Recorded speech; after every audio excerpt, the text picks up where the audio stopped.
दोस्तों, नरेंद्र मोदी की सरकार बैसाखियों पर टिकी हुई है। एक बैसाखी बिहार से है और एक बैसाखी आंध्र प्रदेश से है। और आज इन्हीं में से एक बैसाखी पर बात करेंगे। चंद्रबाबू नायडू। चंद्रबाबू नायडू आखिर बार बार दिल्ली के दौरे क्यों कर रहे हैं? बार बार चंद्रबाबू नायडू प्रधानमंत्री से मुलाकात करते हैं, वित्त मंत्री निर्मला सीतारमण से मुलाकात करते हैं, बीजेपी के अध्यक्ष जेपी नड्डा से मुलाकात करते हैं और फिर प्रधानमंत्री से मुलाकात करते हैं। आखिर इतनी सारी मीटिंग्स के पीछे की वजह क्या है? चंद्रबाबू नायडू का बार बार दिल्ली आना और बार बार खाली हाथ लौट जाना, क्या यह नरेंद्र मोदी के लिए खतरे की घंटी भी हो सकती है?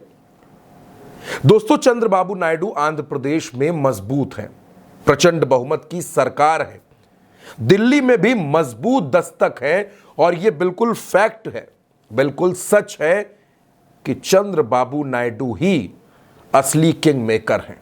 किंग मेकर हैं चंद्रबाबू नायडू। और अगर चंद्रबाबू नायडू जरा सा भी इधर उधर हुए तो दिल्ली में बड़ा परिवर्तन दिखेगा। और दोस्तों, चंद्रबाबू नायडू के लिए नीतीश कुमार या नरेंद्र मोदी या बाकी जो घटक दल हैं, उन सभी में चंद्रबाबू नायडू ज्यादा मजबूत क्यों नजर आते हैं?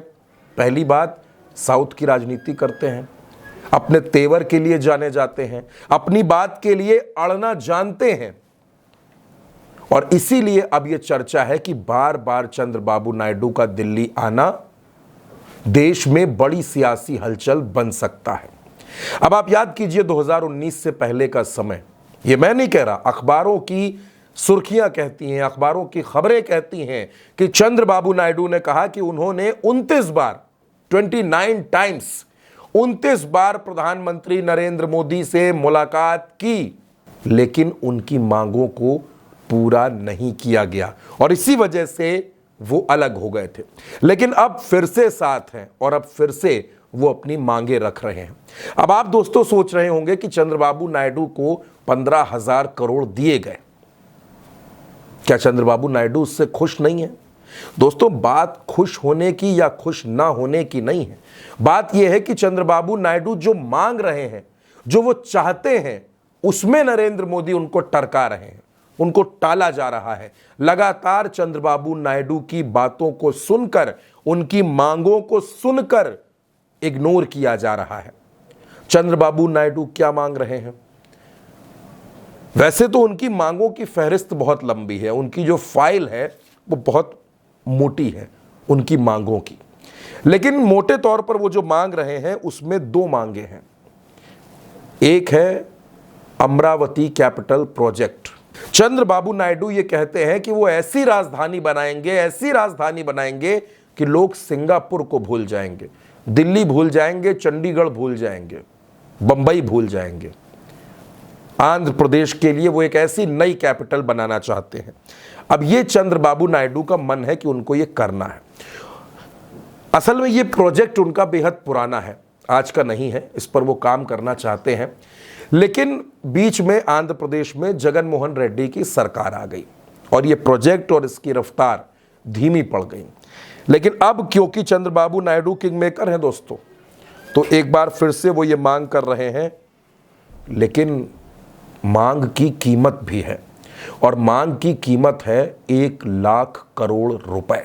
ये मिनिमम प्राइस है, मिनिमम कीमत है इस प्रोजेक्ट की दोस्तों, 1,00,000 करोड़ रुपए।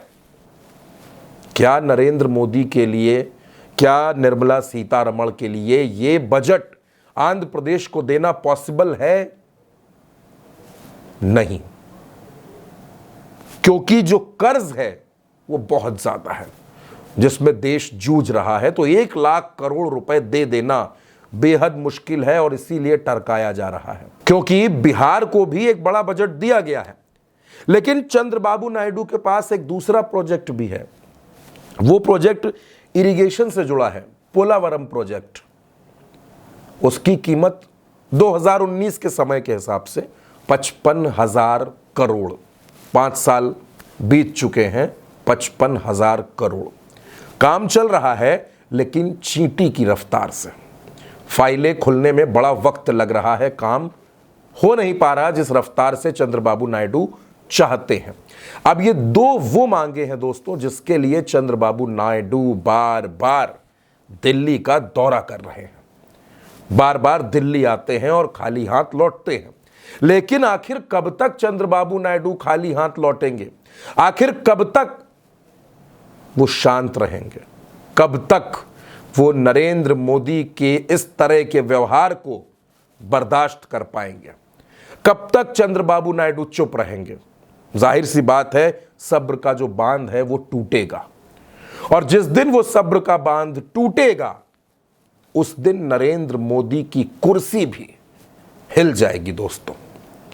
अब चंद्रबाबू नायडू क्या करेंगे, क्या नहीं करेंगे? बार बार मुलाकातें, बार बार दौरे, बार बार अपनी बात को रखना, लेकिन कोई हल ना निकल पाना। और अब दोस्तों लोग ये कहना शुरू कर चुके हैं दिल्ली गलियारों से कि नरेंद्र मोदी का जो बजट, फुल फ्लेश्ड बजट 5 महीने बाद आना है, अगर उसमें चंद्रबाबू नायडू की मांग नहीं मानी गई, उनकी बात नहीं सुनी गई, तो चंद्रबाबू नायडू वक्त नहीं लगाएंगे दोस्तों बड़ा फैसला लेने में। चंद्रबाबू नायडू बड़ा फैसला तुरंत ले लेंगे। अभी वो मुलाकात कर रहे हैं, सरकार को समय दे रहे हैं और ये देख रहे हैं कि नरेंद्र मोदी की सरकार आखिर कब तक उनकी मांगों को अनसुना करती रहेगी।